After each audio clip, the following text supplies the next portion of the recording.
This is what I'm getting from what you guys are saying. Okay, military-industrial complex, check. We don't disagree. Most of the wars started that we didn't need to go to. They were not necessary. Fine, check. 90%. Let's put it out there. You can say 100%. Fine. They were not necessary. Let's go there. The only area for me with this that concerns me, that I think the argument needs to be sold in a better way, is you have to believe that there are certain people worried and fearing the next possible, Hitler that decides to go out there and do something. I think your argument has to touch on that a little bit to know that here's how we would handle that person. Mm-hmm.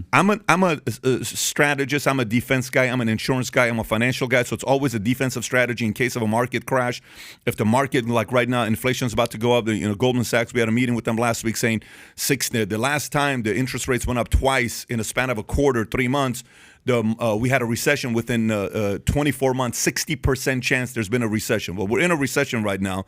We're about to go through it. Home property value is going to drop. You guys are seeing what's going on with crypto, what's going on with Bitcoin, what's going on with Ethereum. You can't keep doing this. They raised it 0.5 point in the highest in the last 4 decades. This time is coming. So how are we prepared for it, right? Mm-hmm. This isn't, we're never going to have another recession. We're never going to have another depression. That's naive to think it's coming. We're never going to have another Hitler. We have to think, we have to say there's going to be one. We have to say, if there is, ...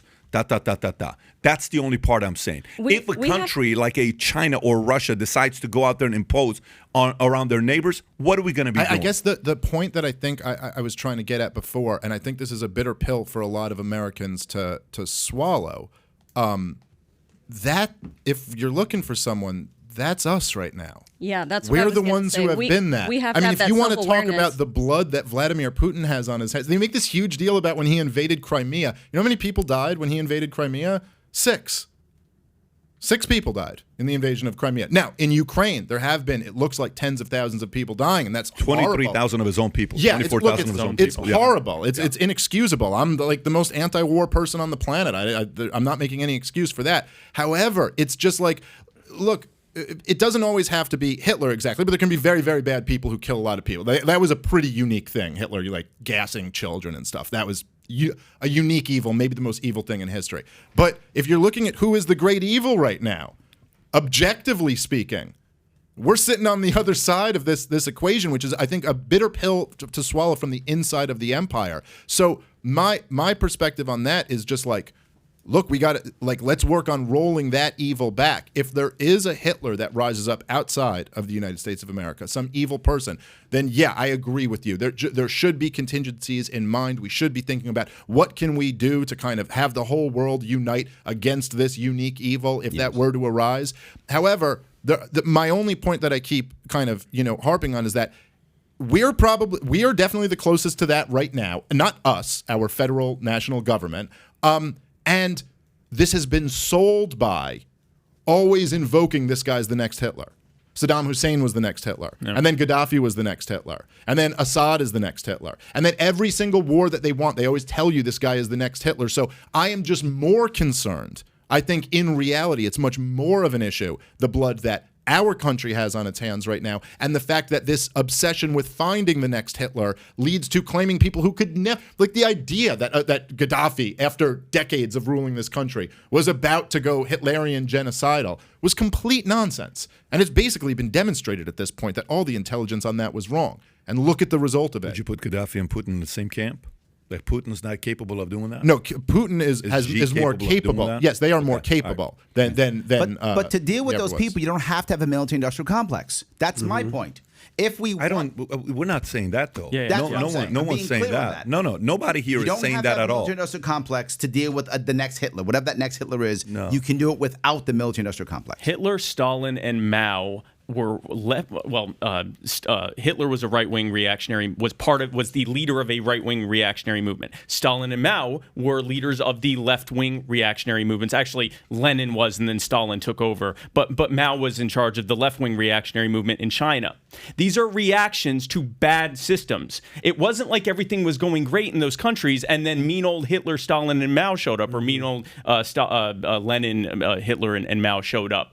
we have to look at what leads to these things happening and then fix that. This is like going to a doctor and you have cancer and they go, oh, well, you see, you got a burn there on your skin. We're going to deal with that. Well, the burn's being caused by a cancer, a systemic problem that needs to be fixed. And if you don't deal with the cancer, then you're just going to keep dealing with symptoms until the patient dies, right? These are symptoms. Hitler was not the problem. He was the symptom of a problem. And what Stalin and Mao were not the symptom. They were the symptoms of that problem. The problem is a system that benefits a very small handful of people by design at everyone else's expense. That's why libertarians focus so much on the Federal Reserve and on the central banking system and on things like that. It's that leads to those. Yeah, and look, even with the worst of all of them, Mao Zedong, right? I mean, he has more deaths on his hands than Adolf Hitler and Joseph Stalin combined.